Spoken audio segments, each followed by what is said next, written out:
Boa noite a todos e a todas. Boa noite, Rogério Pacheco. Boa noite, Zezé. Boa noite, João Ferreira. Tudo bem? Nossos convidados da live de hoje.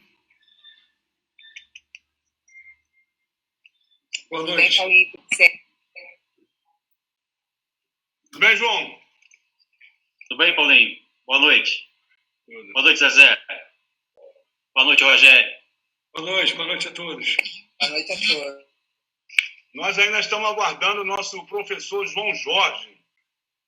Daqui a pouco ele deve estar com a gente aqui. Eu já queria apresentar aqui os nossos convidados. Nós temos hoje aqui na nossa live, nós vamos debater um assunto tão importante para a categoria de profissionais de educação, pais e alunos, que é a volta às aulas, anunciada aí pelas autoridades. Nós temos hoje conosco aqui o doutor Rogério Pacheco Alves, doutor em Direito Constitucional e Teoria do Estado pela PUC-Rio, professor da Faculdade de Direito da UF e promotor de Justiça no Estado do Rio de Janeiro. Seja bem-vindo, Rogério. Obrigado. Temos também aqui a Maria José Conceição Lourenço. Eu prefiro chamar a nossa querida Zezé. A Zezé é diretora do Simpro Rio e também da Regional 2 do CEP e uma autoridade no Conselho Municipal de Saúde, como atua lá como nossa conselheira suplente.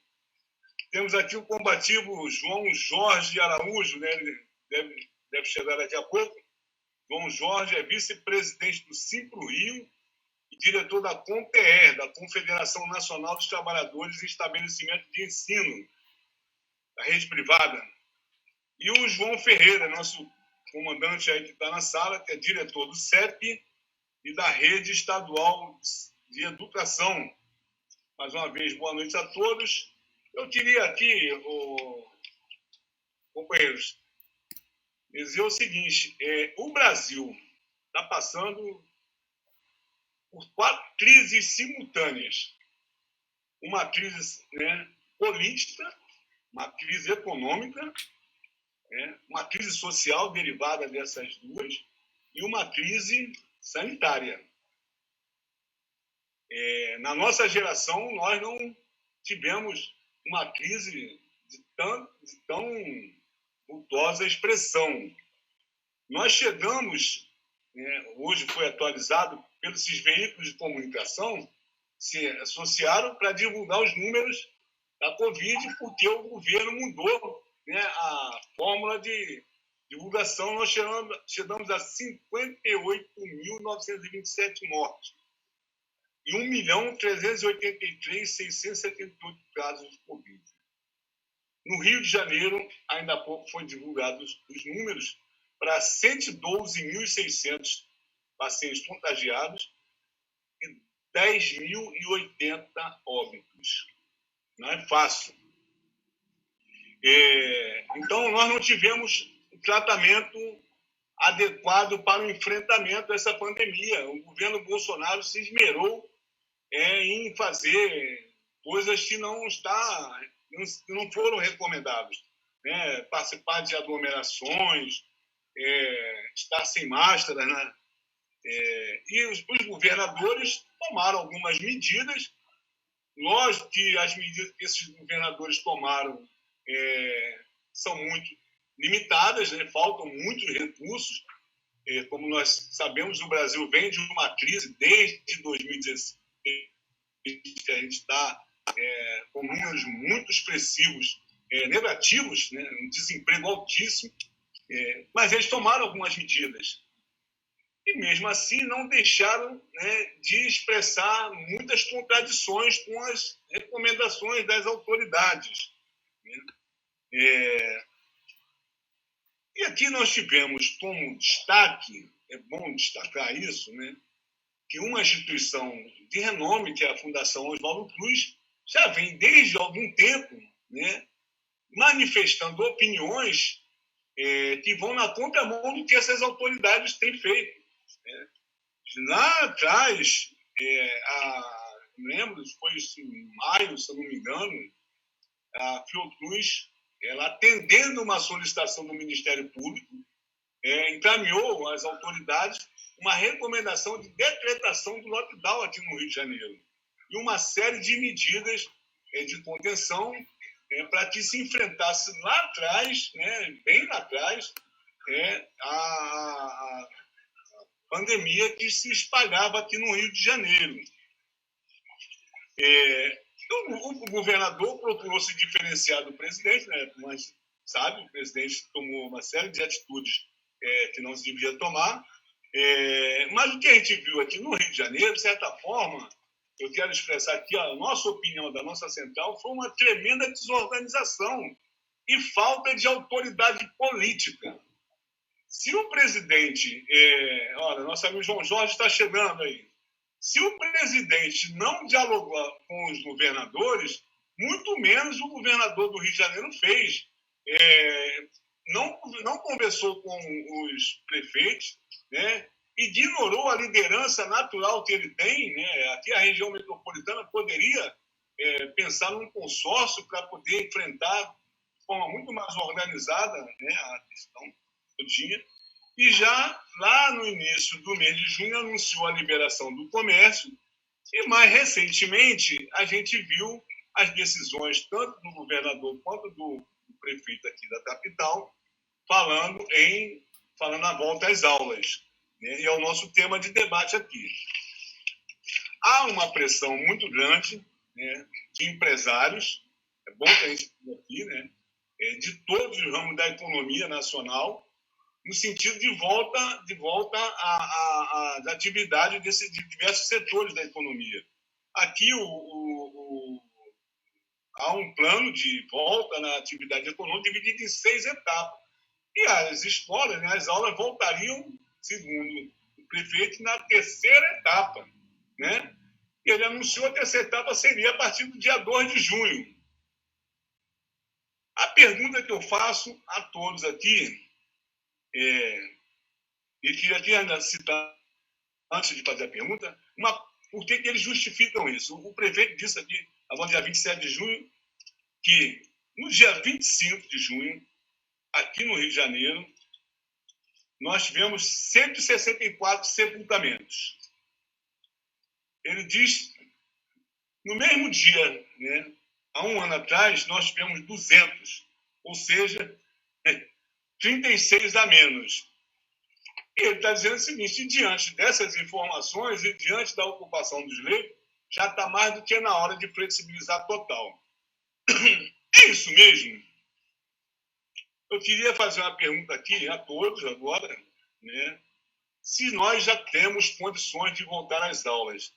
E aí, ao Rogério, eu acrescentaria uma pergunta a mais, Rogério, sobre a responsabilidade civil e criminal das autoridades sobre as possíveis consequências dessa liberação total. Eu começaria pela dama, daria a palavra a Zezé.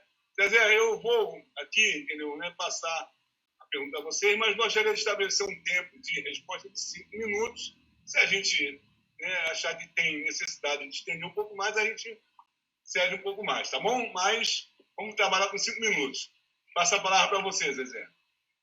Então, boa noite aqui, mais uma vez, saudar a todos presentes. Eu gostaria logo de falar primeiro, antes, uma coisa. Eu sou do Conselho Suplente, do Conselho Municipal de Educação, não de Saúde, Sou professora, então, de educação. Então, na verdade, uma volta... Educação. Uma volta às aulas, no momento de pandemia, ela deve ser decidida apenas pelos critérios científicos. O momento de retorno não pode ser uma decisão do prefeito, não pode ser uma decisão de mais ninguém, a não ser dos cientistas, dos epidemiologistas, dos infectologistas. E, em função disso, nós, lá no Simpro Rio, no Sindicato dos Professores de Estabelecimento de Ensino do Setor Privado, em parceria com a Fiocruz, que tem nos dado uma assessoria muito importante, nós pedimos uma espécie de avaliação se esse era o momento da volta. E a Fiocruz elaborou um documento, eu gostaria aqui de comentar rapidamente sobre ele, dando a sua posição contrária à reabertura das escolas e o retorno das aulas presenciais nesse momento. Né? De acordo com o que a Fiocruz sempre fala e reforçou nesse documento, não há queda ainda sustentável na curva de casos confirmados e na curva de mortes que possam dar suporte a uma decisão de retorno. Segundo eles, você tem que ter pelo menos 50% dos casos confirmados em queda durante 3 semanas, o que ainda não aconteceu. A gente ainda tem uma curva ascendente no número de casos, ainda tem uma curva ascendente no número de mortes. Então, apesar desses números absolutos estarem alguns mostrando alguma queda, você tem que ter uma coisa mais consistente, um quadro, um cenário mais consistente em relação a isso, para poder iniciar um isolamento. Não é nem voltar às escolas, é iniciar um isolamento.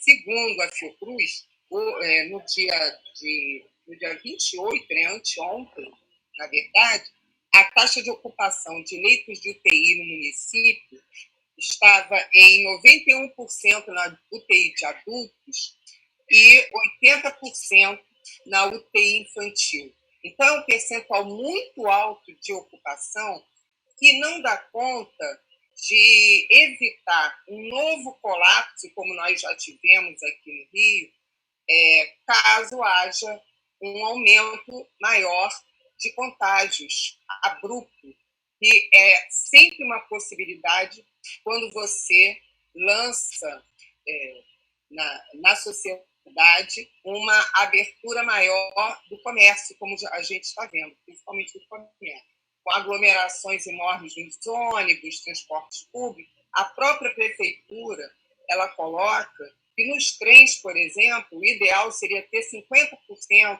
da lotação dos passageiros, e nós estamos com 70% já. Quando as escolas voltam a funcionar, elas trazem com ela um número muito maior ainda de pessoas circulando por conta dos trabalhadores, do número de trabalhadores na escola. Na rede privada, são 2.031 escolas na rede privada do município do Rio. São 1.542 escolas na rede pública. Então, por mais que não voltem todos os alunos ao mesmo tempo, por mais que alguns pais responsáveis não permitam que seus filhos retornem por insegurança, porque está todo mundo muito inseguro, ainda assim, só o número de funcionários vai implicar num aumento enorme da circulação de pessoas. E hoje, apesar da taxa de contágio no Rio estar num momento de queda, mas ela ainda está acima de 1. Então, não tem como, com essa taxa de contágio alta, você começar o isolamento. E um dos tripés que podem sustentar um isolamento mais seguro, que é essa questão do contágio, essa questão do número de vagas disponível, é o controle que você tem da epidemia. E controle da epidemia significa testagem. E a gente, infelizmente, não só no município do Rio, mas no Brasil inteiro, a gente não tem nem perspectiva de quando passaremos a fazer testagens sem a pessoa precisar estar doente, né? Testagens de controle mesmo.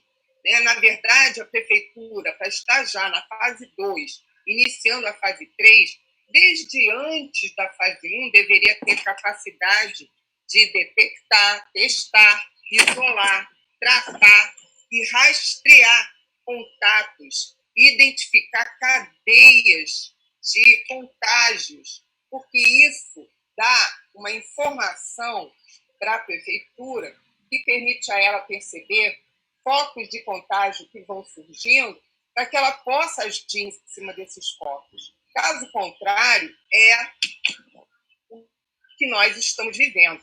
É uma flexibilização às cegas. Você vai flexibilizando e vai vendo ali o que acontece, o que não acontece. Né? E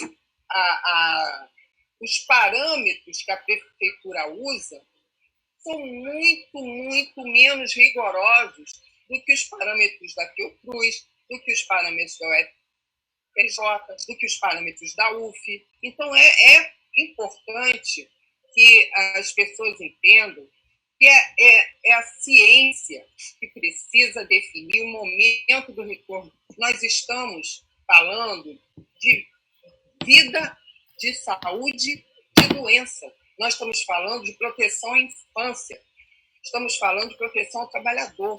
Não se pode voltar por pressão econômica, por pressão de empresário. O critério da volta precisa ser científico. Né? E é isso que a gente está defendendo tanto no SEP, no Sindicato Estadual dos Professores de Educação Pública, como no Sindicato dos Profissionais que atuam em instituições privadas. Isso. É isso. Eu vou, então, aproveitar, já que você citou aqui o CEP, eu vou passar para o João, para ele passar um panorama do Estado, né? Que aí ele pode falar para a gente aí um pouco da impressão dos profissionais de educação sobre a questão da volta às aulas da rede estadual. João, então, você a palavra aí. Boa noite a todos que assistem, né, a live. Boa noite aos companheiros aqui presentes, Paulinho, Rogério, Zezé, João Jorge, meu xará. Então, a Zezé, ela colocou muito bem, né, a questão do retorno às aulas. Né? O que pode garantir um retorno seguro às aulas seria um estudo científico que comprove eficazmente que não haveria possibilidade de contágio caso retornasse às aulas. Há um estudo aí que eu não lembro exatamente qual é o número, mas se você analisar, por exemplo, que as salas de aula ela tem em média 30 a 35 alunos, você imagina como que seria controlar isso numa sala de aula com 30 alunos. Né? Se você levar para uma análise exponencial, né, de crescimento, então a gente poderia dizer que esses 30 transformam-se em centenas, porque, em média, cada aluno desse tem 4, 5 pessoas em casa. Então, se um aluno desse é infectado pelo vírus, ele vai transferir para a casa dele, né, esse vírus também. Então, se você imagina, né, esses 30, né, aí você tem centenas de turmas com 30 alunos. Então, seria desastroso, catastrófico o retorno às aulas nesse momento em que o vírus não está controlado. Todos sabemos, né? Pior ainda a situação quando você vê que, até o momento, né, o governo não apresentou nem sequer um projeto eficaz, né, pedagógico para atender aos alunos nesse período de pandemia. Então, você imagina retornar às aulas sem ter todo o protocolo definido cientificamente, como muito bem colocou a Zezé, né, para que a gente possa evitar que esse contágio se propague. Né? Eu diria que aqui não existe nem curva. Né? Se você for analisar um todo no geral, no estado do Rio de Janeiro, né, a Zezé falou aí do município, né, estão alegando que o número de mortes é menor em relação ao mês de maio, se eu não me engano. Mas eu digo que parece a gente deve comparar mais com uma seta apontada para o céu. Não tem diminuição, nem de contágio. Né? O Paulinho falou, não sei se o Paulinho falou, mas eu vou... Aqui o Rio de Janeiro apresentou até ontem, que eu não tenho os dados de hoje, 111.883 casos de infecção, 9.848 mortes. Então, assim, é uma situação catastrófica, né? E aí, você vendo em alguns municípios do Rio de Janeiro, vou citar Cachoeira de Macacu, que é onde eu moro, por exemplo, ainda atitudes covardes, né, dos governantes. Aqui em Cachoeira de Macacu, por exemplo, em plena pandemia, o governo anunciou agora a demissão de quase 100% dos contratados da educação. Quase 100%. Alegando que é uma determinação do Ministério Público no TAC anunciado lá ainda no ano passado. Mas o TAC, ele dizia que o governo deveria demitir 50% dos contratados, mas você, analisando todas as secretarias, né, a Secretaria de Educação, a Secretária de Educação anunciou agora a demissão de quase 100% dos contratados da educação. Só ficam aqueles que têm contrato para cuidar da classe especial, dos alunos com necessidades especiais, e os lotados na Secretaria Municipal de Educação. Além disso, né, hoje, por exemplo, 30 de junho, eu não recebi ainda o pagamento de maio. Há mais 2 meses atrasados do ano passado. Então, na ponta do lápis, hoje, eu estou com 3 meses de salário atrasado em plena pandemia. Então, a minha situação não é diferente do conjunto da categoria aqui no município de Cachoeira de Macacu. Não, eu estou falando do município de Cachoeira de Macacu porque um parâmetro do Estado, porque eu posso falar bem do município de Cachoeira de Macacu porque é onde eu moro, né? E a gente analisando a situação, Paulinho, não há nenhum motivo que nos leve a retornar às aulas nesse momento. Não tem nada que garanta que a gente vai ter um retorno que nos dê segurança. Vamos pegar o caso do Crivella aí no Rio de Janeiro. Cada hora o cara fala uma coisa. A gente não consegue definir exatamente o que ele vai fazer. Eu vi agora anunciando, ele falando do retorno das merendeiras. Né? Voltar para a escola. Então, assim, uma pessoa que não tem nenhum projeto, nem político, imagina científico. O cara não pode falar de ciência, pode falar de política. Então, quem assiste, eu acompanho, porque a gente vê o noticiário, né? A lambança que esse cara faz em cada declaração que ele dá. E aí, voltando para o estado do Rio de Janeiro, nós temos um governador envolvido até o último fio de cabelo em corrupção na compra de respiradores para conter a pandemia. Olha só, olha a situação que a gente está, Paulinho. Você imagina, um presidente que em momento nenhum apostou na pandemia, inclusive ele nega a pandemia, um governador que ao invés de investir para que a gente tivesse a contenção do vírus, o cara se envolveu em corrupção, né? E um prefeito que não fala coisa com coisa. Aí, jogando para Cachoeira de Macacu, um prefeito que, além de não falar coisa com coisa, ele demite as pessoas com pandemia. Então, a nossa situação, camarada, só depende mesmo da gente. Nós temos que lutar muito, com muita garra. A gente tem que estar muito ligado para a gente não cair nessas armadilhas. E a gente tem que estar nas redes sociais, em tudo quanto é espaço for possível, denunciando essas situações para que a gente possa passar nessa pandemia e a gente ter um futuro, né, melhor. Agora, só vai depender da nossa luta, da nossa organização para combater essa coisa terrível que se assolou no país, pegando do governo federal, governo estadual, governo municipal e também jogando para Cachoeira de Macacu, o prefeito aqui, que é um desastre. Vamos ouvir aqui o nosso professor João Jorge. João Jorge, você nos ouve? Sim, perfeitamente.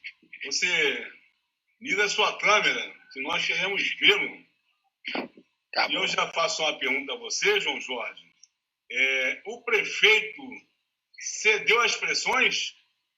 Já é hora mesmo da gente retornar às atividades aí na rede privada? Então, Olha só, olha, Jorge, nós combinamos aqui um tempo de 5 minutos. Tá bom, resposta, tá? Se você precisar, eu te dou mais algum minuto. tá bom. Eu já escutei todos. Eu acho que já tem um quadro completo. Agora, o prefeito do município do Rio de Janeiro, ele não diz uma coisa em 2 dias seguidos a mesma coisa. Ele se contradiz a cada momento.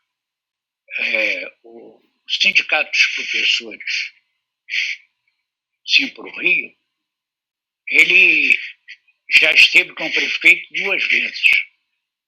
E nunca vai ter consenso, porque principalmente quem está pressionando para a abertura das escolas é as escolas que têm educação infantil, o que é um absurdo. Você não tem maneira nenhuma, além de nenhuma dessas escolas de educação infantil, elas têm condições de fazer uma reabertura. Ora, na educação infantil, como controlar, mesmo que seja reduzido o número de crianças por dia? O contato, o comer o biscoito um do outro, o se abraçar. Eu fico pensando como na reunião da CONTEE, que teve sexta e sábado passados. Nacionalmente, tanto a CONTEE quanto a CNTE decidiram pela não abertura por não ter condições mínimas de fazer isso. Abrir escolas não é só o aluno lá. Você tem toda uma comunidade escolar se deslocando, aumentando esse tipo de coisa. Então, não tem condição mínima de se fazer isso enquanto você, como já colocou a Zezé, enquanto você não tiver uma curva descendente aí marcando posição. Nessa reunião da CONTEE, estava o Altamiro Borges, o Miro, e ele comparou o quadro que a gente está vivendo com o neoliberalismo. Nesse quadro, como se fosse um darwinismo social. A abertura das coisas vai produzir muitas mortes. Ou seja, vão sobrar determinados grupos sociais. Isso aqui seria a equivalência nesse momento. Então, as escolas não estão preparadas, nem as públicas, nem as privadas, para que isso aconteça. O deslocamento de muita gente em função da escola estar funcionando é um aumento brutal na movimentação urbana. Então, eu acho isso nacionalmente. Isso foi tirado já pela CNTE, que pega toda a educação básica, e pela CONTEE, que pega a educação básica privada e também a educação superior. É praticamente uma mortandade crescente em relação à pandemia. A gente já está previsto a gente conseguir passar os Estados Unidos em número de mortes se essa abertura acontecer. Então, acredito que... E outra coisa que está se questionando, que prefeitos só podem legislar em educação infantil e creche. Quanto o fundamental, o ensino médio, não é de prefeitura a determinações, e sim de governo estadual. E nós também estaríamos muito mal se contar com esse governo estadual. E universidades, você já tem, já pega o Conselho Nacional de Educação. E também a gente não tem governo federal aí para coordenar esse processo. Então, é um momento difícil. O mínimo que está se pensando do final setembro, outubro, com volta às aulas, como, por exemplo, São Paulo já definiu setembro como volta às aulas. Aqui o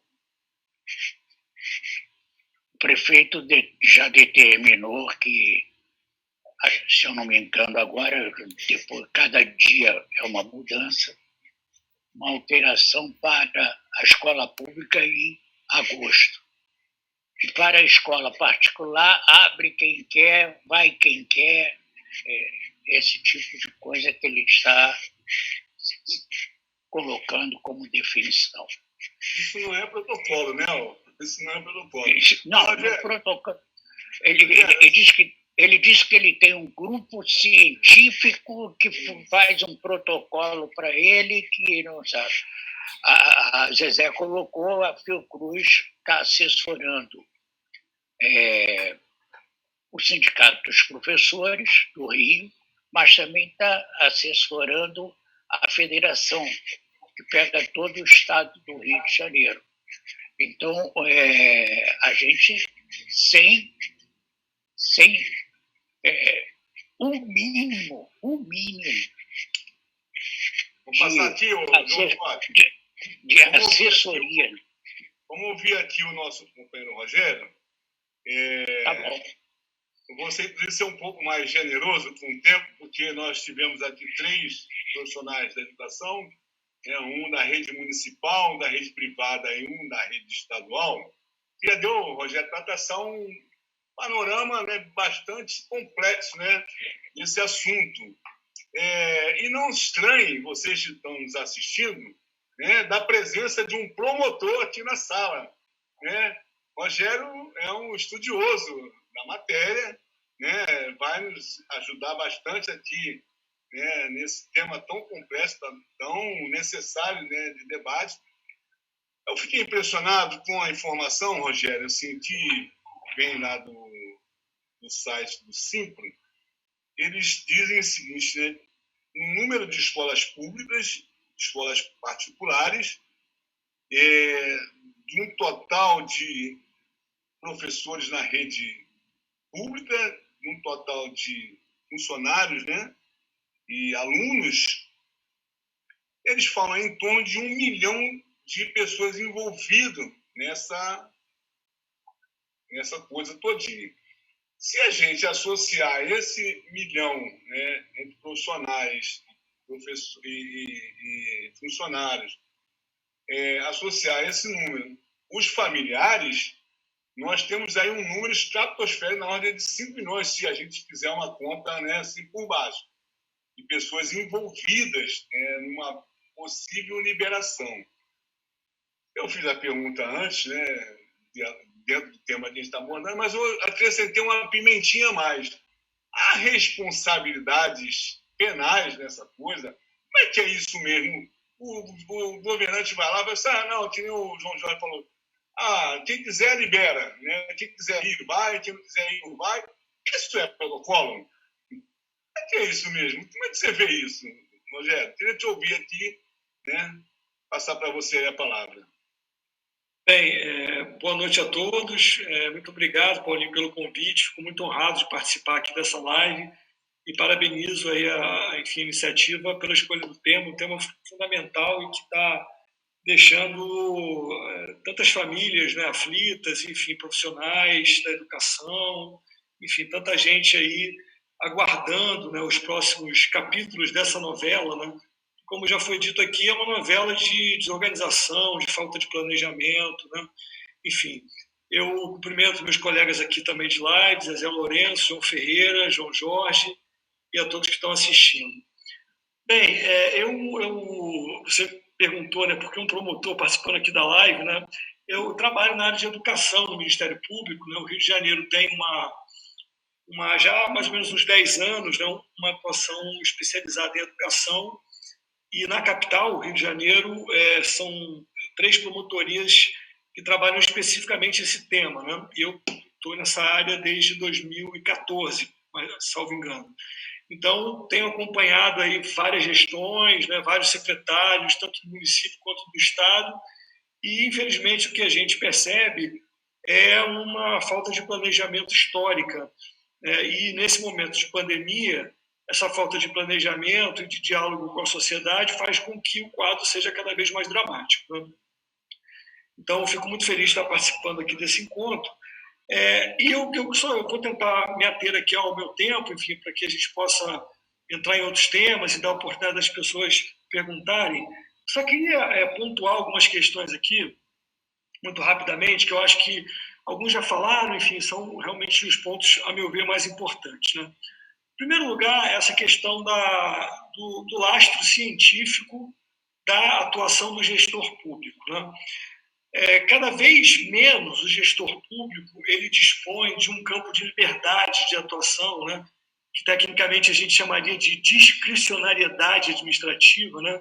Cada vez menos os gestores públicos eles precisam não só ouvir a sociedade, compartilhar com a sociedade as decisões que eles tomam, como também justificar as suas decisões, e no caso de uma pandemia de saúde pública, a justificativa das decisões necessariamente tem que ser uma justificativa científica, não há dúvida quanto a isso, né? Então, assim, primeira coisa que a gente tem que entender é que prefeitos, governadores, o presidente da República, enfim, por mais que eles sejam legitimados democraticamente, eles precisam embasar as suas decisões em dados técnicos seguros, né? Até porque a gente está falando da segurança, da saúde da população como um todo, né?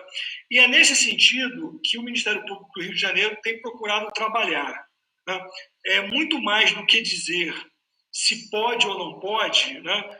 A estratégia de atuação que nós temos adotado em várias áreas, mas também na educação, é no sentido sempre de exigir que o gestor demonstre a fundamentação técnica, a fundamentação científica de suas decisões, né? E aí já foi dito aqui, né, a Zezé Lourenço começou falando sobre o estudo da Fiocruz, né, que foi publicado agora, recentemente, né? Ele é muito claro, né, no sentido de apontar que algumas condicionantes que precisariam estar presentes, no caso do Rio de Janeiro, elas não estão presentes para que haja a volta às aulas. Acho que o estudo não deixa nenhuma margem à dúvida ou qualquer tipo de interpretação dúbia, né, nesse sentido, né? Então, foram colocados aqui alguns números, né? Você falou agora, Paulinho, 1 milhão, 5 milhões, etc., né? Há um estudo da Universidade de Granada, acho que vocês certamente já viram isso aí circulando, né? Que aponta que se você coloca 20 crianças dentro de uma sala de aula, isso gera, em 2 dias apenas, 808, eles chamam aqui tecnicamente de contatos cruzados, a expressão técnica utilizada por esse estudo. Então, repito aqui, se você coloca 20 crianças dentro de uma sala de aula, em 2 dias, né, essa situação vai gerar 808 contatos cruzados entre crianças e professores, crianças e demais profissionais, pais, etc, etc. Então, você imagina quando você pega esse número, né, e joga dentro desse quantitativo maior que você apresentou, de 1 milhão de pessoas, que pode aumentar para 5 milhões quando você traz as famílias. E pensa, Paulinho, a loucura que é isso quando você transpõe esse número para a realidade do Brasil. A gente está falando do Rio de Janeiro, mas o Rio de Janeiro é um município que, na verdade, acaba muitas vezes puxando a conduta de outros municípios, de municípios do interior, principalmente aqui do nosso estado, enfim. Então, quando você projeta isso no Brasil, e quando você entende que no Brasil, só na rede pública, existem 38 milhões de alunos, veja bem, né? Mas a quantidade o risco de contágio, de aumento de contágio é imenso, né? É imenso, né? Enfim, então esse é o primeiro ponto, né? De fato, os critérios científicos eles precisam ser seguidos pelos gestores e já entrando na tua pimentinha, como você chamou, né? Há possibilidade sim de responsabilização dos gestores se eles tomam decisões que não são lastreadas por dados científicos, né?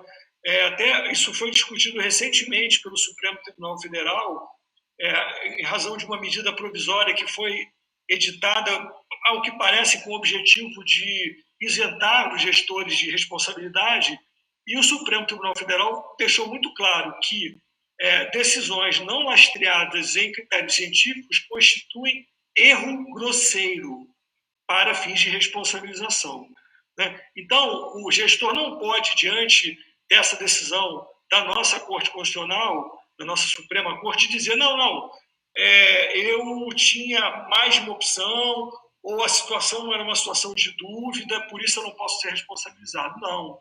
Se há um estudo científico, como existe no caso da Fiocruz, e o gestor opta por ignorar essas diretrizes técnicas, ele comete erro grosseiro e ele pode sim ser responsabilizado, né? Então, assim, essa questão do critério científico é o primeiro ponto que eu assim, anotei aqui para a gente conversar. A segunda questão é a complexidade dessa retomada, né? Nós temos aqui profissionais da área de educação, eu trabalho na área da educação, mas a retomada de atividades escolares demanda um trabalho de intersetorialidade que, ao que parece, não está sendo feito. Você precisa ter um diálogo da educação com a saúde, você precisa ter um diálogo dessas duas áreas com assistência social, por exemplo, né? Você precisa ter um trabalho, por exemplo, de busca ativa dos alunos que não vão retornar. E aí, como é que você faz isso sem assistência social? Como é que você faz isso sem a atuação capilar da saúde nas comunidades, etc., né? Então, essa é uma questão também bastante preocupante. Será que esse diálogo está acontecendo como deveria? A gente ainda não sabe muito bem o que está acontecendo, por falta de transparência. Mas a minha suspeita é de que não, né? De que isso não está acontecendo a partir do que deveria acontecer. Outro problema, você tem, quando você fala de alunos e professores, mas, enfim, eu me deteria aqui no universo dos alunos, você está falando de sujeitos que têm necessidades muito diferentes, né?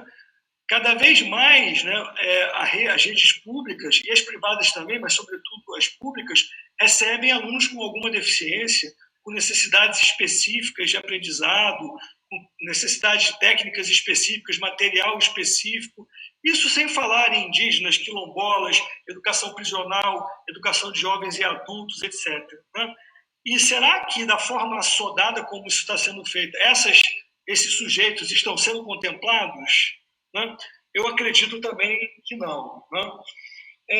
Dois últimos pontos aqui, um último ponto, né, para não ultrapassar aqui o meu tempo, é a questão da gestão democrática, né? Enfim, o princípio da gestão democrática da educação é um princípio constitucional, é um princípio previsto na LDB, enfim, é um princípio fundamental, né, da gestão e da construção da educação como um todo, né?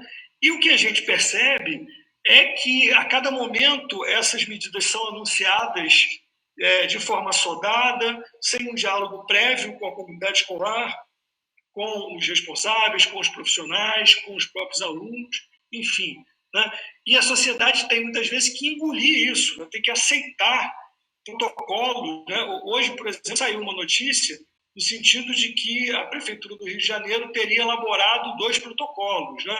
Que protocolos são esses? Ninguém sabe ainda. Isso não foi divulgado, né? Eu perguntaria até aos representantes dos sindicatos que estão aqui presentes e tal. Houve discussão com os professores, com os profissionais, né? Enfim, com os alunos, com os responsáveis? Eu acredito que não. A gente não sabe nem exatamente do que se trata. Então, essa questão a nossa falta de uma cultura democrática no nosso país e no Rio de Janeiro também, né? Isso é bastante preocupante, né? Porque do dia para a noite, alunos responsáveis e profissionais se veem diante da volta das aulas, são pegos de surpresa. Isso também vai gerando muita insegurança a todos nós, né? Enfim, Paulinho, a gente pode continuar depois com outros temas, outros pontos, mas eu destaquei alguns aqui que me pareceram relevantes. Poxa, muito boa a sua fala. E eu acho, Rogério, que é exatamente essa questão que você levanta da questão democrática. É um momento que exigiria, né, uma renúncia, não à autoridade política, mas aquela velha prática de governar de costa virada para o povo e para a realidade, que está exigindo de nós compromissos muito maiores do que eram antes da pandemia.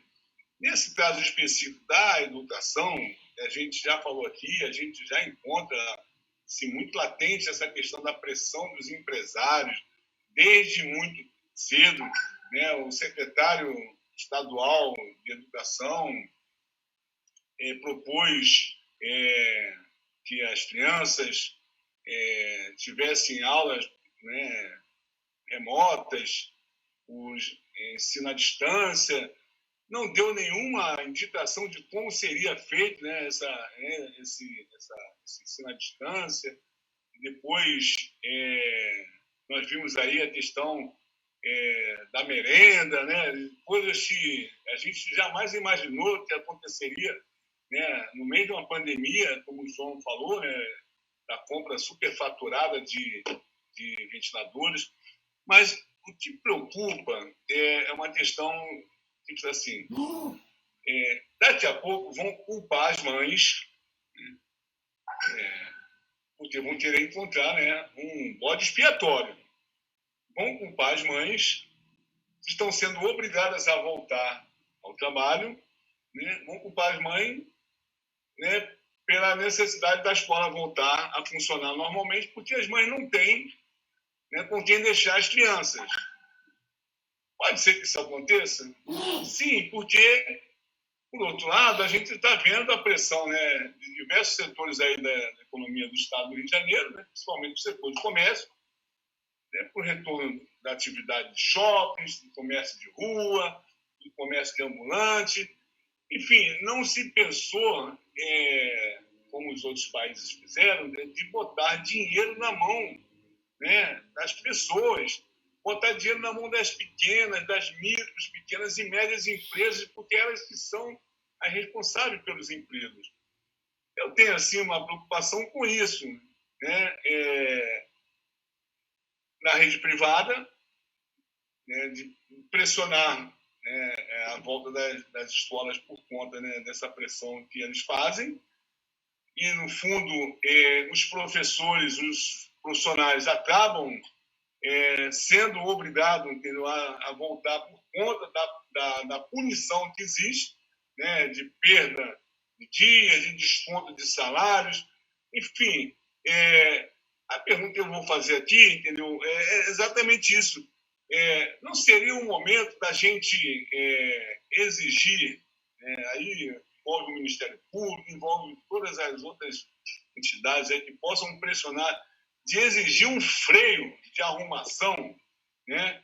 Juntar, né, o Ministério Público, as entidades que representam os trabalhadores, a Fundação Oswaldo Cruz, as outras universidades, e fazer um grande encontro, e deste encontro, né, se extrair um documento público, né, exigindo um freio de arrumação nesse vai e vem aí que o João Jorge e os demais falaram, né?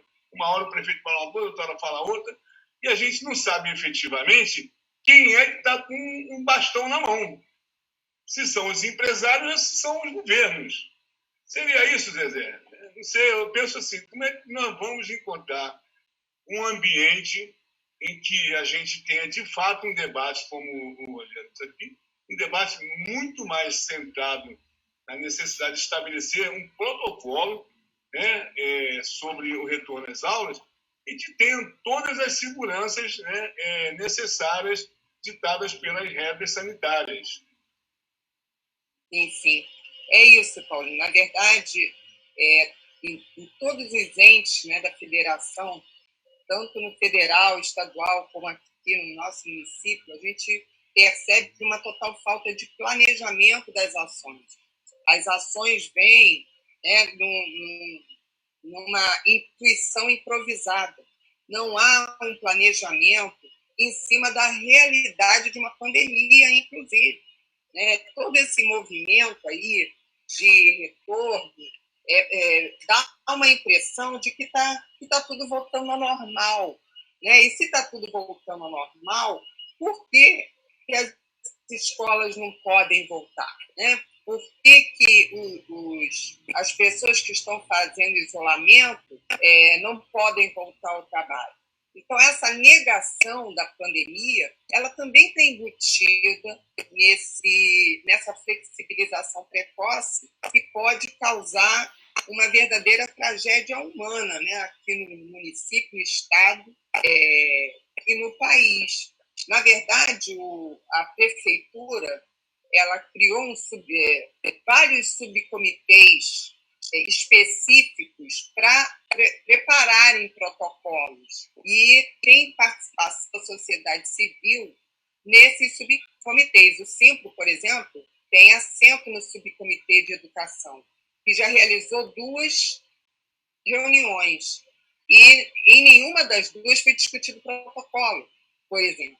Então, não existe ainda, a esta altura, um protocolo oficial da educação lançado pela prefeitura, em cima do qual as escolas particulares e públicas, cada unidade, deve ali construir o seu protocolo específico, mas que tem que responder, tem que estar de acordo com o eixo que a prefeitura apresentaria como tendo que ser cumprido. O retorno, ele prescindiria, por exemplo, logo de imediato, de testes nos funcionários. Todos os funcionários devem ser testados, todos os trabalhadores da educação devem ser testados antes do retorno ao trabalho presencial, para você ter um mínimo de controle em relação aos possíveis contágios que vão acontecer, por mais que você tenha um protocolo maravilhoso. Né?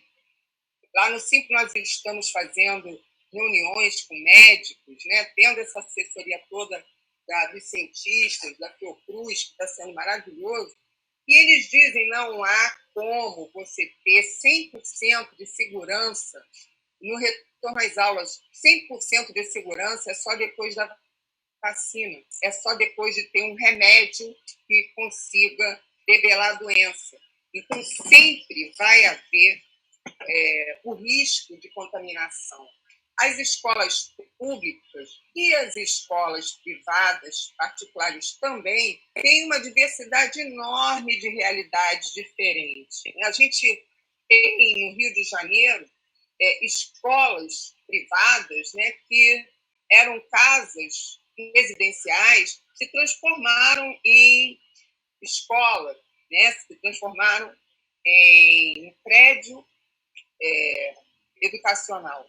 E sofreram adaptações, né, e que não contemplam, certamente, as necessidades sanitárias que o protocolo da prefeitura, esperamos todos, deve apontar. E aí você faz o quê? Eu quero lembrar que a última mudança que o prefeito fez no seu plano de... Perdão, gente. A última mudança que o prefeito fez o seu plano de retomada, apontou o início das aulas nas escolas privadas para dia 10, a partir de 2 anos de idade. A partir de 2 anos de idade, a educação infantil é todo o ensino fundamental e ensino médio. Tudo de uma vez, sem escalonamento. Não tem escalonamento previsto para as escolas das instituições privadas. E a boa parte delas são pequenas e médias escolas que não têm estrutura física para garantir espaços arejados, para garantir distanciamento, né? Mesmo que a escola faça um rodízio de alunos que vai ter que ser feito, ainda assim o risco de contágio é enorme, porque as escolas não têm, elas não foram pensadas arquitetonicamente para serem escolas. Então, existem divisões internas, e aí o comprometimento da ventilação é enorme. Enfim, você imagina numa escola de educação infantil como é que é a questão do bebedouro, como é que é a questão do banheiro, a professora auxiliar que vai trocar uma fralda, né? Já foram encontrados vírus em rede de esgoto, já se desconfia, porque em relação a essa doença a gente sabe com certeza muito pouco, a gente tem poucas certezas, mas se desconfia que possa haver uma transmissão através das fezes, né? E nesse momento de troca de fralda, porque criança de 2 anos usa fralda, que proteção essa criança vai ter nesse ambiente, que proteção esse trabalhador ou essa trabalhadora vão ter nesse ambiente, né? Da mesma forma, bebedouro, merenda no refeitório, você tem que tirar máscara para você comer merenda. Como é que é essa lavagem, né? essa higienização dos pratos, dos talheres, que vão estar cheios de resíduo de saliva e que precisam ser de forma segura higienizados. Então, esses protocolos, eles são muito rigorosos para que a gente possa oferecer um mínimo de segurança. E não houve ainda planejamento. Se a escola começasse, de fato, dia 10, ou mesmo dia 15, como o prefeito estava sugerindo na última reunião com o Cinco, ainda assim, se teria pouco tempo para preparar essas escolas para receber alunos, né?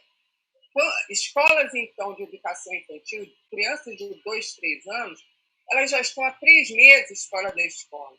Quando retornar, tem que ter novamente um período de adaptação, que é um período em que a mãe ou o pai ou algum responsável fica na escola junto com a criança para que ela vá se adaptando. Só que, em termos de protocolo de segurança, isso é péssimo.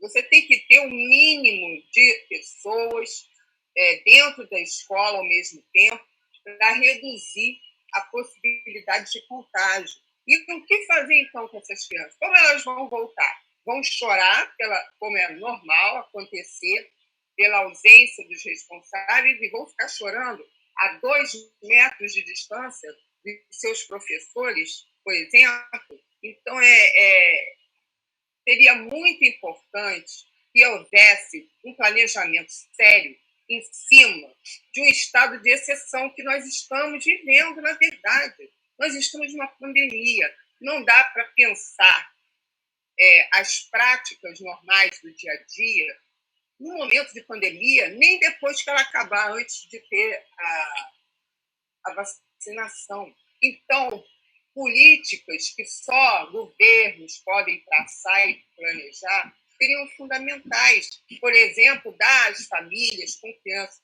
pequenas um horário flexível no trabalho, para que eles pudessem ficar com a criança que não vai poder ir à escola, né?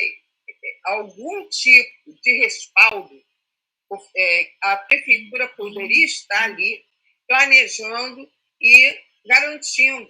E é o que você falou, Paulinho. Se as escolas privadas, pequenas e médias, que estão pressionando demais a volta às aulas, com medo, né, em relação às mensalidades, em relação a fechar, se elas estivessem recebendo algum apoio governamental, talvez essa pressão desenfreada não estivesse existindo. Então, a gente precisa entender que parte do enfrentamento da pandemia é planejar a garantia da proteção das pessoas. As pessoas precisam ser protegidas e os planejamentos têm que ser em função disso, né? E, na verdade, o que acontece é cada um por si. Quem pressiona mais, leva. Né? E isso é um absurdo. Na verdade, nós estamos vivendo um caos. Nós estamos à deriva e cegas, né? Infelizmente. Eu queria aqui perguntar ao Rogério. Rogério, assim, diante dessa manifestação aí da Fundação Oswaldo Cruz, o Ministério Público está pensando em acionar as autoridades estaduais estadual e municipal sobre essa matéria de volta às aulas? Tem alguma indicação de restrições que o Ministério Público apresente? Sim, Paulinho. Nós estamos acompanhando bem de perto, né, todo esse movimento. Já há uma recomendação da primeira Promotoria de Educação com relação à não retomada das aulas na rede pública, e agora com o anúncio também da flexibilização na educação infantil, a gente também vai acionar a prefeitura, se posicionar, com certeza. A gente está acompanhando muito de perto tudo isso. É claro que o movimento isolado do Ministério Público acaba não sendo ideal, né? Acho que as representações sindicais têm um papel importante, as comissões de educação também. Caso a Comissão de Educação da Câmara Municipal, eu soube pelo jornal, não vi ainda, já fez uma representação, né, ao Ministério Público também com relação a esse tema. E eu acho que também os pais, né, enfim, as famílias devem pressionar, né, enfim, o município, o seu representante, o prefeito, para que ele esclareça, né, se de fato isso é possível, essa retomada é possível e quais são as medidas de segurança, os protocolos que elas deverão seguir e mais, que elas também poderão cobrar das escolas privadas e públicas. Né? Então, assim, estamos acompanhando, sim. É claro, Paulinho, que eu acho sempre muito ruim quando esses temas eles acabam sendo, digamos assim, resolvidos pelo sistema de justiça. Claro que o sistema de justiça existe para garantir direitos, não há dúvida. Mas se nós, de fato, tivéssemos uma tradição democrática, todas essas questões, essas polêmicas, poderiam ser evitadas através do diálogo. Né? Eu acredito que algumas famílias desejem a retomada das aulas, eu acredito que fora do Rio de Janeiro, talvez alguns municípios possam, até nesse momento, flexibilizar de alguma forma algumas atividades. Né? Por exemplo, Niterói, né? Eu sou professor da UF, a UF está em Niterói. Niterói fez um belo trabalho, né, de isolamento social, de orientação à população, de criação de uma retaguarda de saúde e tal. E hoje Niterói consegue já flexibilizar algumas atividades com segurança. Apenas um exemplo, né? Enfim, os colegas poderiam dar vários outros exemplos. Então, é possível? Talvez seja, né? O estudo da Fiocruz demonstra que alguns bairros da cidade do Rio de Janeiro, né, estão numa situação muito mais dramática do que outros. Enfim, tudo isso tem que ser levado em conta. E quando isso é discutido de forma democrática com a sociedade, boas soluções surgem. Né? A tendência é essa. Né?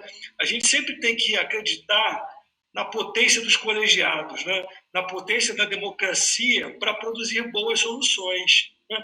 Mas, infelizmente, os nossos gestores, historicamente, não têm essa cultura democrática. Né? E aí eu acho muito ruim, Paulinho, que isso tenha que desaguar no sistema de justiça. Mas acaba desaguando, né? Porque aí você conta com uma cabeça isolada que vai dar uma decisão, vai dar uma canetada, né? Um recurso que vai ser decidido por um desembargador, por um presidente do tribunal. E isso tira da sociedade a possibilidade de uma discussão mais racional, mais razoável de tudo isso. Mas não tem jeito, muitas vezes, né, há uma crítica muito grande à judicialização da política e das relações sociais, ao ativismo, etc. Mas muitas vezes acaba sendo a última ferramenta, né, e um caminho que a gente também não pode, por simplesmente, excluir. Mas eu não acho bom, assim, que isso tenha que ser uma decisão de um promotor, de um juiz. Eu acho ruim, mas, enfim, às vezes é necessário. Então, eu queria aqui, João, levantar uma questão que recorrentemente a gente tem abordado aqui.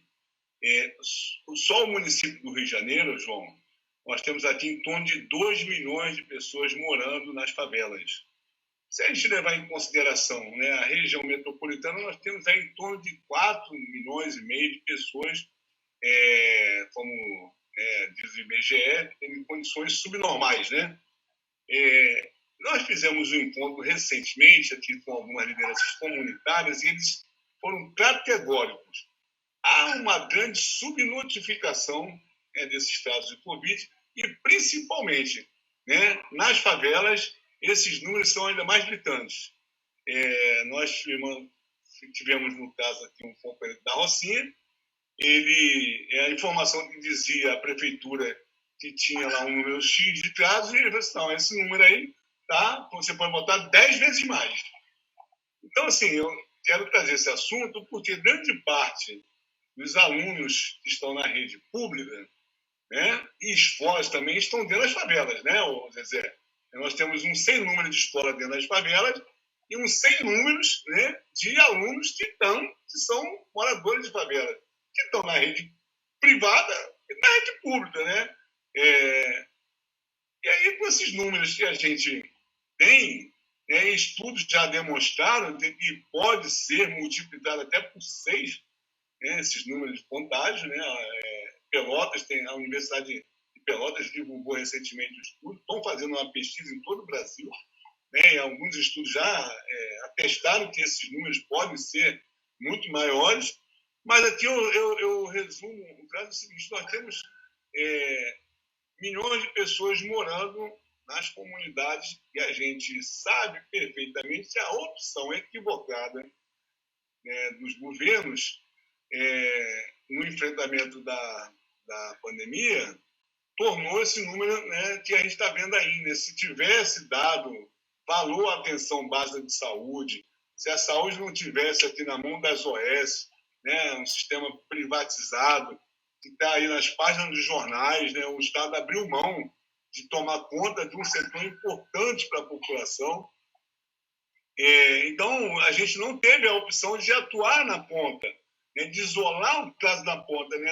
A atenção se voltou aos hospitais e acabou, né, fazendo um hospital de campanha e aí, né, o governador está tendo que responder, né, por que os hospitais de campanha eram tão caros. Mas é isso que eu queria dizer, João, assim, como é que nós vamos tratar esse assunto? Porque se a gente tem uma subnotificação, é possível que os casos lá na ponta, lá na comunidade, né, a escola que está lá dentro de uma comunidade, né, esses casos venham ser, né, eu não sei o que pode acontecer. Né? Pode ser que a gente tenha aí uma explosão e é incontrolável, a coisa se tornar fora do controle mesmo, se a gente não tomar medidas que possam frear o ímpeto do prefeito, do governador, dos prefeitos, vamos dizer assim, né? Porque nós não temos até então uma opinião consolidada dos meios acadêmicos, né, entre os infectologistas, de que nós temos aí uma caminhada segura, né, para o fim da pandemia. Pelo contrário, o que se diz é que nós poderemos ter em breve aí, né, números muito maiores do que nós temos hoje. Então, eu estou com essa preocupação, eu queria compartilhar com você, João. É o João Ferreira ou o João Jorge? João Ferreira. Então, Paulinho, eu eu queria pegar um ponto que o Rogério colocou, que eu acho importantíssimo, né? A questão das gestões democráticas. Nas assembleias aqui, quando a gente discute em Cachoeira de Macacu, e que as pessoas falam assim, vamos colocar na justiça. Aí eu sempre digo assim, a melhor luta para a gente resolver um problema é a rua.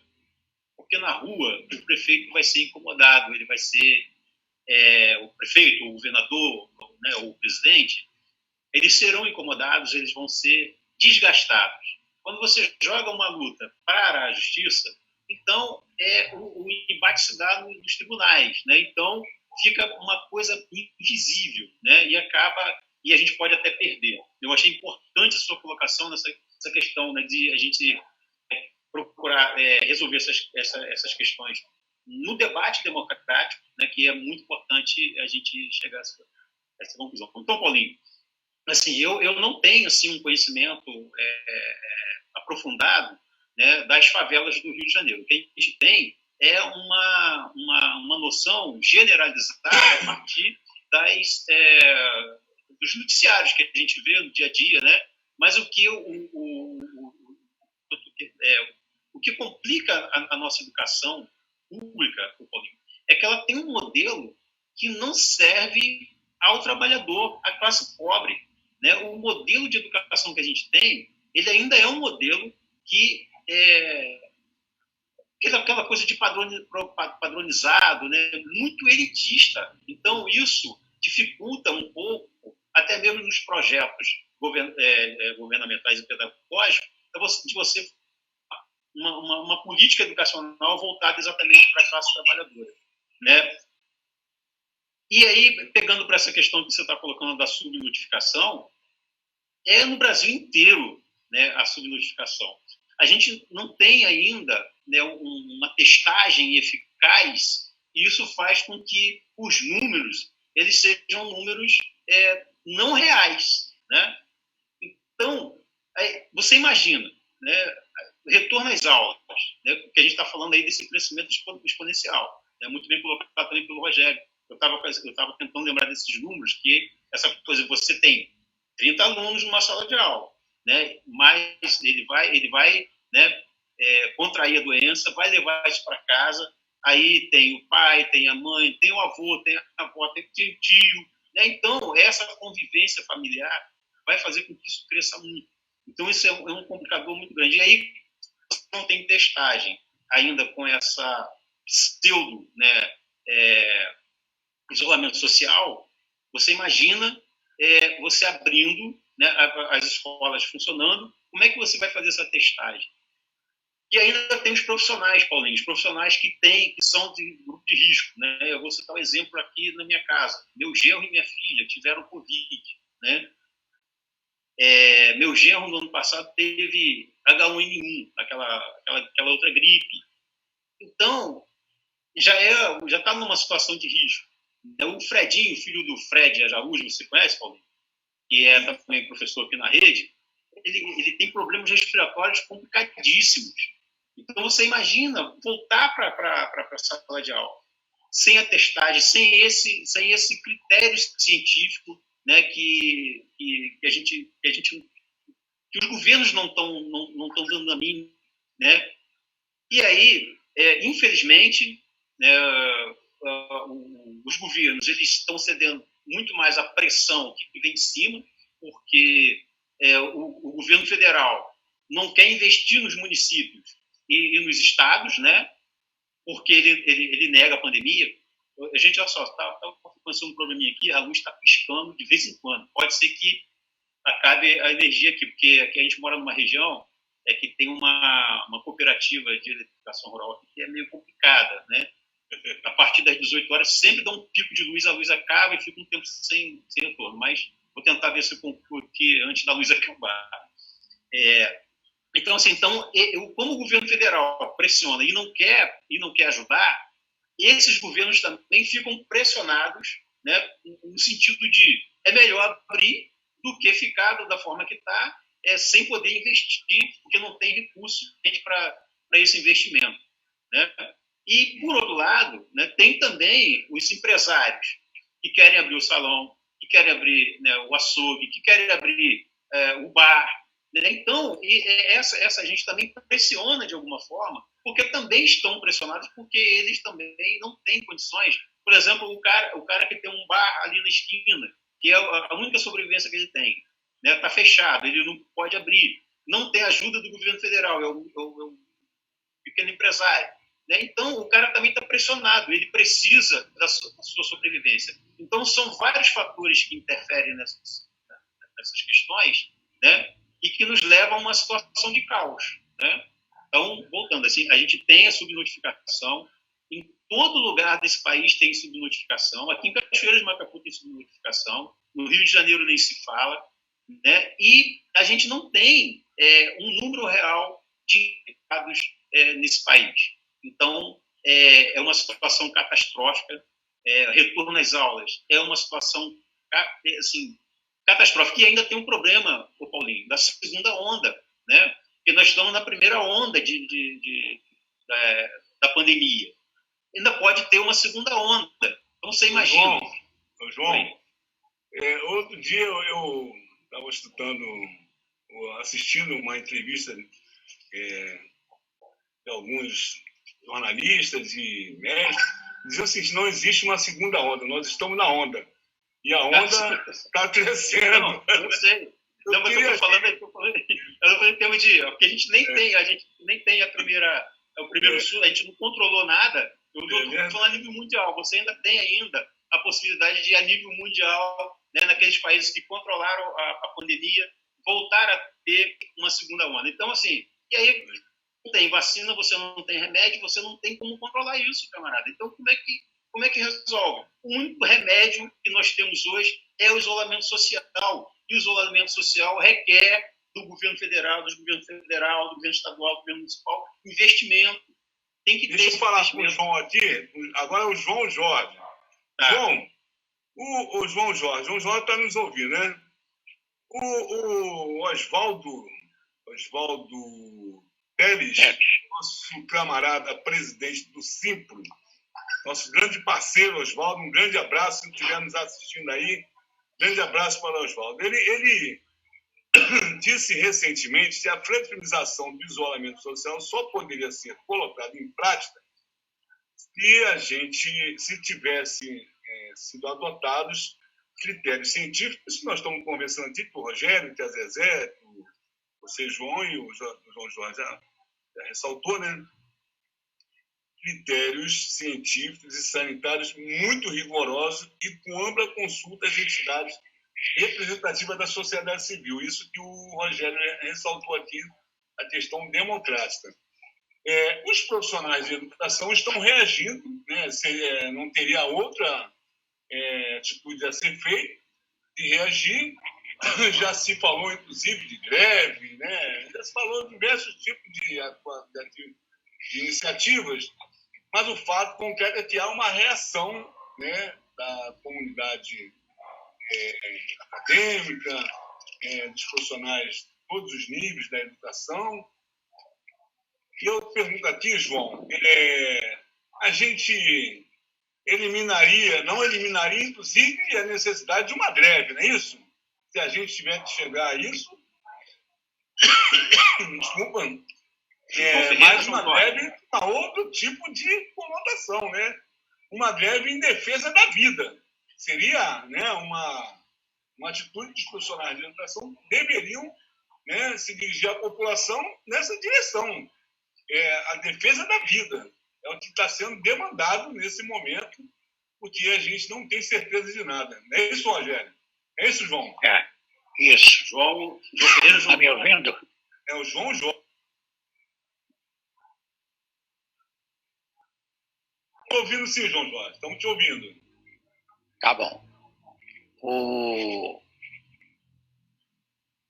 Oswaldo, hoje, ele foi entrevistado no Bom Dia Rio e no RJTV.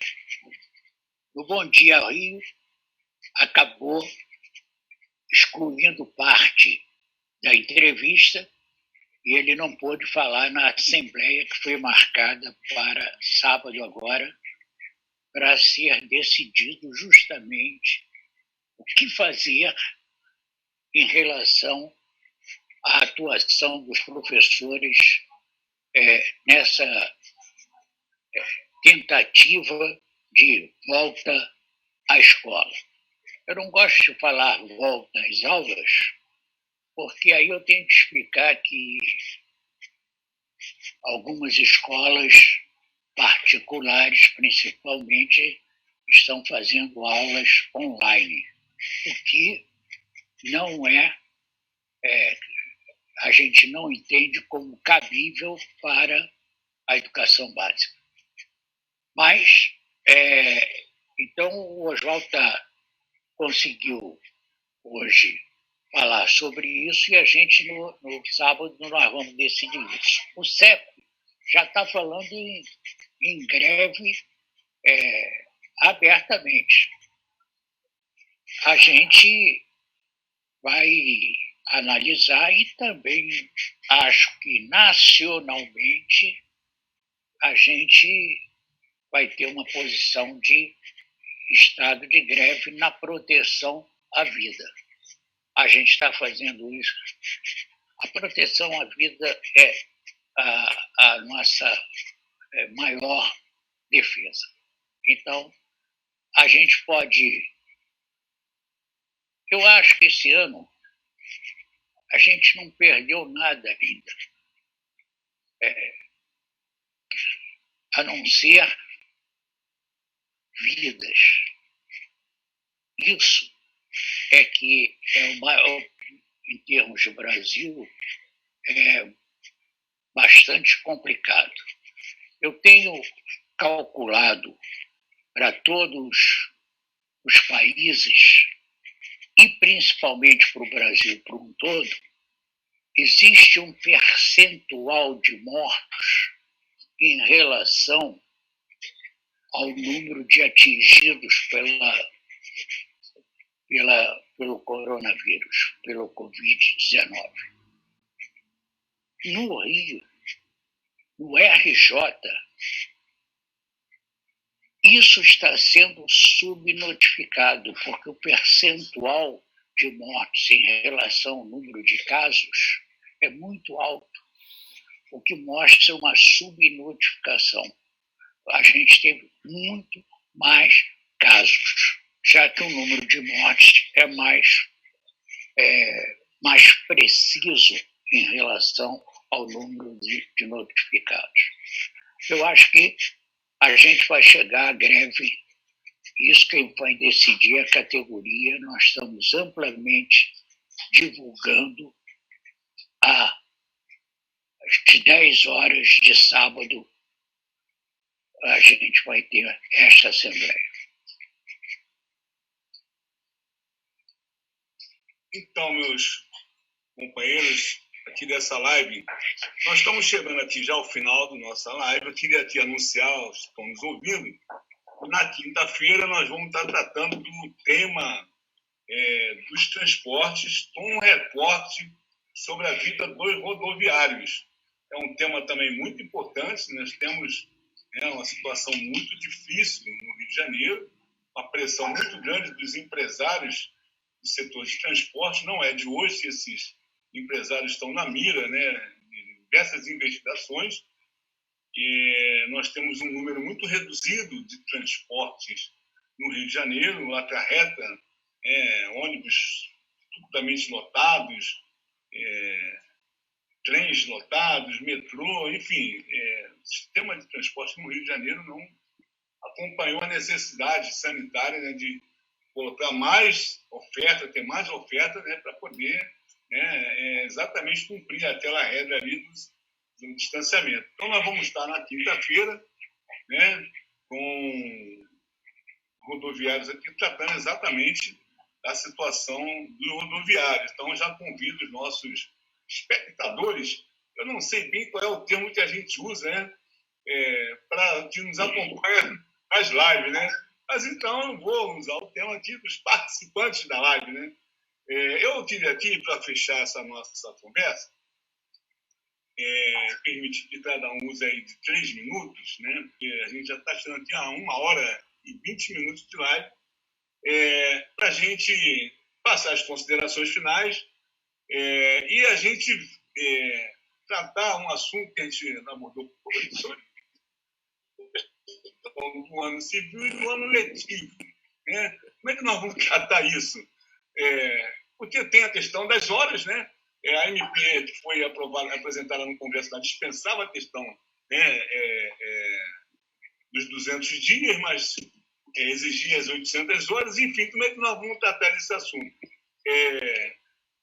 É melhor a gente separar, né, a questão do ano letivo, do ano civil. Como é que é isso? Como é que vocês veem? Então, eu queria aqui, antes, passar aqui para o nosso amigo Rogério, né, para as considerações finais dele, depois para os demais. E eu já agradeço ao Rogério por a sua gentileza de estar conosco aqui hoje, né, e dizer, Rogério, que estaremos, né, nas próximas vezes, sempre que necessário, irei te procurar para você estar conosco, né, debatendo esse assunto.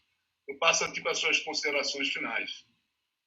Na verdade, só queria agradecer pelo convite, né, que você me fez, Paulinho, e também agradecer essa troca de ideias com todos que participaram aqui com a gente, né, e dizer que eu me coloco à disposição também para colaborar, né, enfim, sempre que necessário.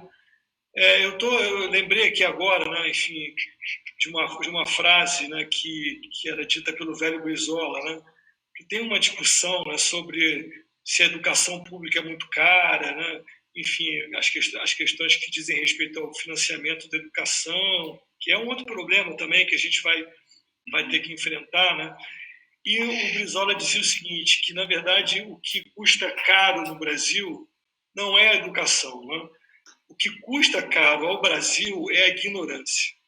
Então, infelizmente, a gente está vivendo um momento em que, de forma dramática, né, essa falta de preocupação, de investimento, né, do Estado brasileiro, historicamente, com a educação, com a cultura, enfim, com a formação do seu povo, agora a gente vê o quanto isso é sério e é grave, né? Quer dizer, enfim, e eu acho que eu lembrei dessa frase, acho que ela vem muito a calhar, né? E demonstra como isso pode nos custar caro, né? Como pode nos custar a própria vida, né? A ignorância, a falta de diálogo, enfim. Então, eu encerro minha participação com essa lembrança, né, dessa frase do Brizola e agradeço aí o convite que me foi feito. A CTB que agradece a sua presença conosco aqui, Rogério. Passar aqui para o nosso amigo João Jorge. Suas considerações finais, meu amigo. João Jorge é um companheiro nosso aí de uma trajetória brilhante, né, no campo da educação. João Jorge, mostre sua verdadeira face para nós aqui. Ó. E, aliás, o Rogério, bem lembrado a frase do Brizola. João Jorge, liga a sua câmera.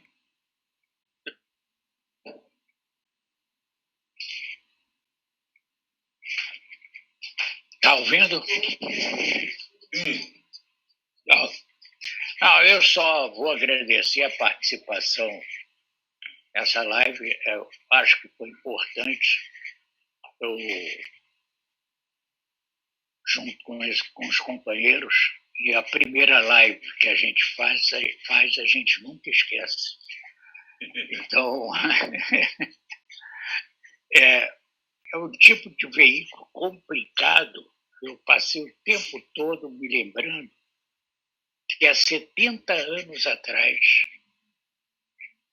eu tinha 9 anos e durante a Copa do Mundo de 50,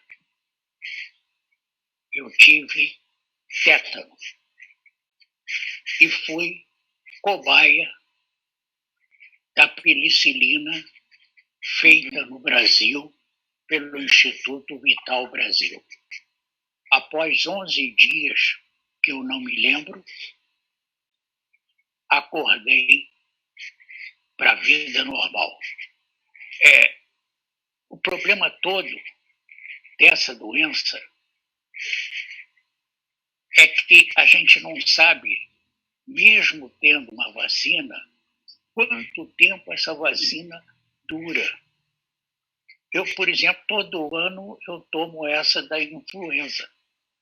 Então, eu acho que a duração, a validade dela deve ser de 1 ano, mais ou menos. Agora, será 2 meses? Aquele que já teve pode ter novamente?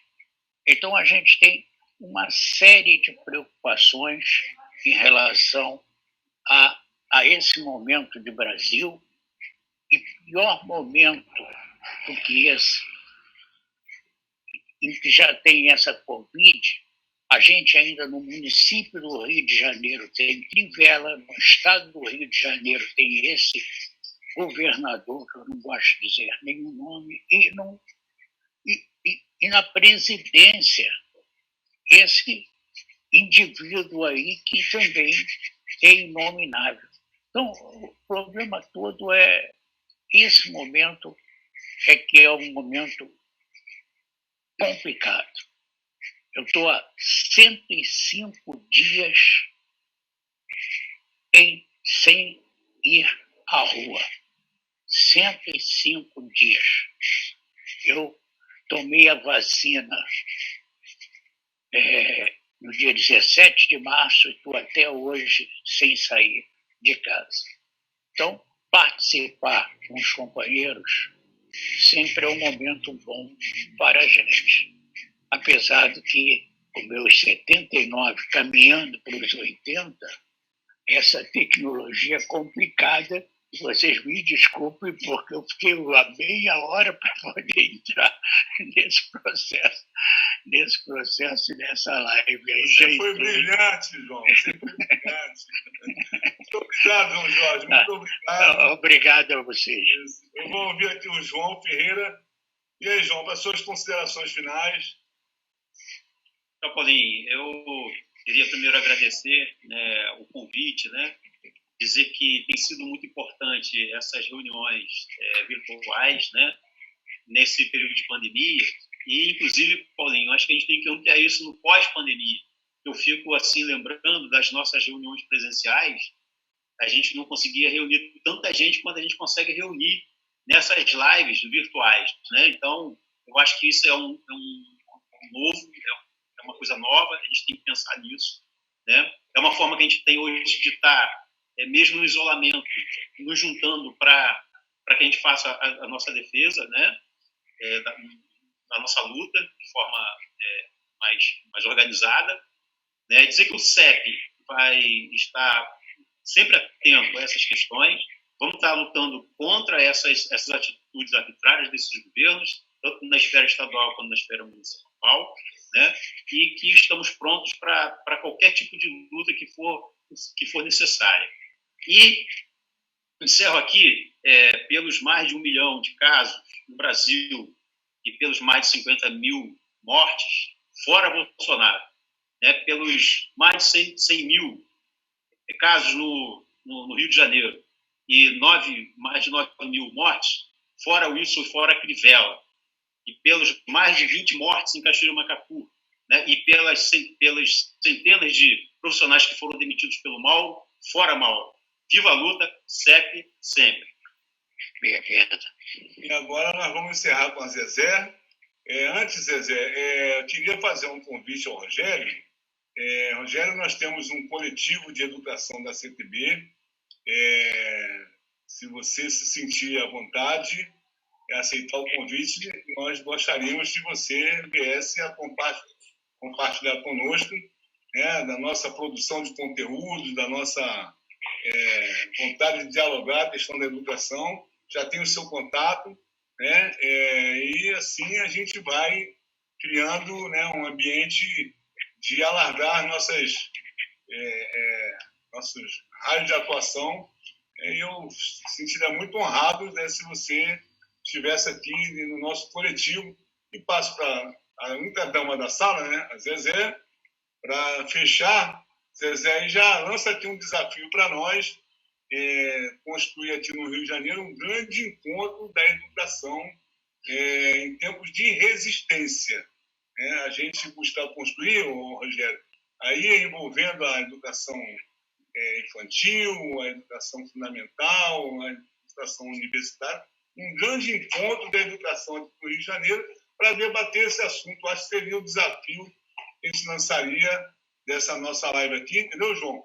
A gente vê com a ANDES, com o CEP, com o SINDO, com todas as entidades que organizam aí o movimento estudantil do Rio de Janeiro, e a gente se encontrar num grande ambiente de debate.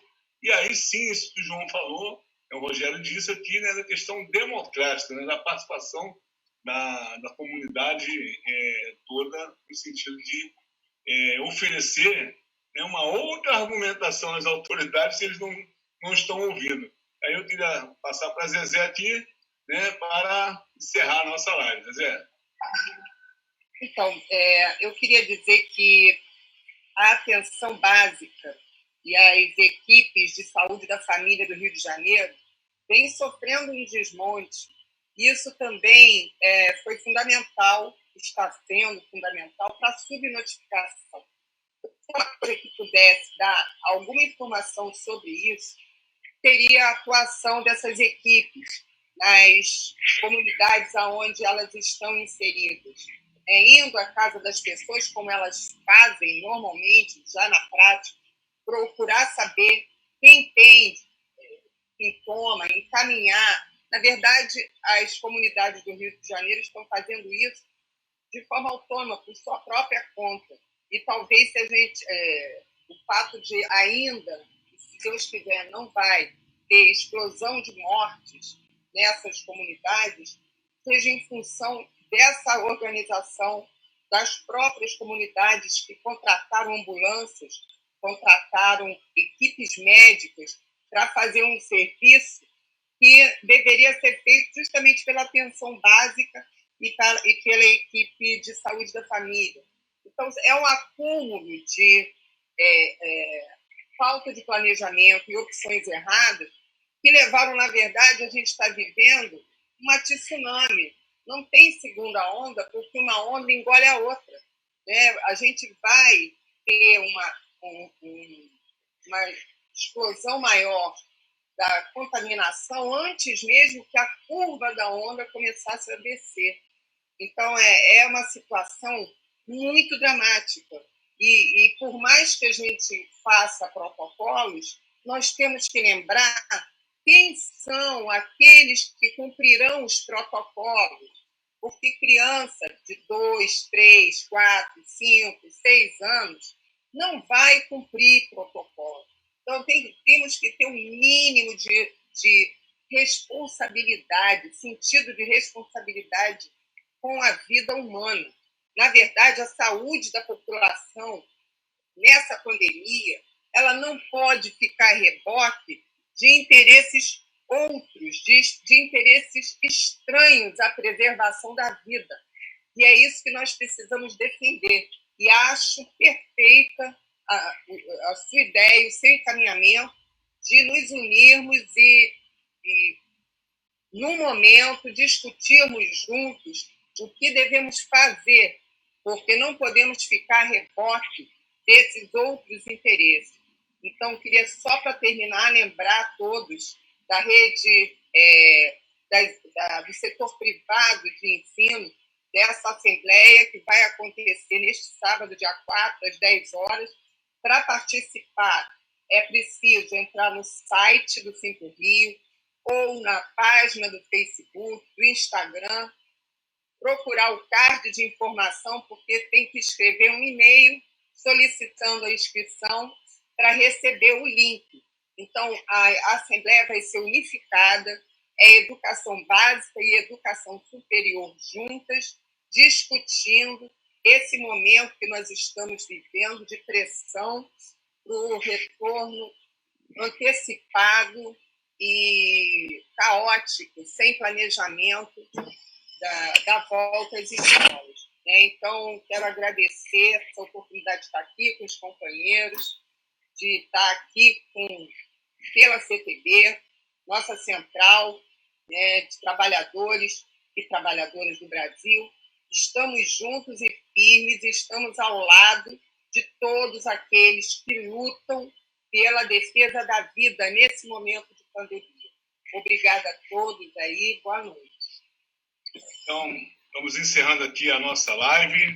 Agradecer mais uma vez ao nosso companheiro aqui, promotor Rogério Pacheco, da UF, né, a nossa camarada Zezé, ao João, temos dois João aqui, né, o João Ferreira e o João Jorge, e convidar todos para a próxima quinta-feira, às 18 horas, onde estaremos aqui debatendo a situação dos transportes do Rio de Janeiro, né, com a presença de rodoviários e de pessoas que estão ligadas, né, a esse tema tão importante para a nossa cidade e para o nosso estado. Um grande abraço e obrigado mais uma vez a todos. CTB, a luta é para valer.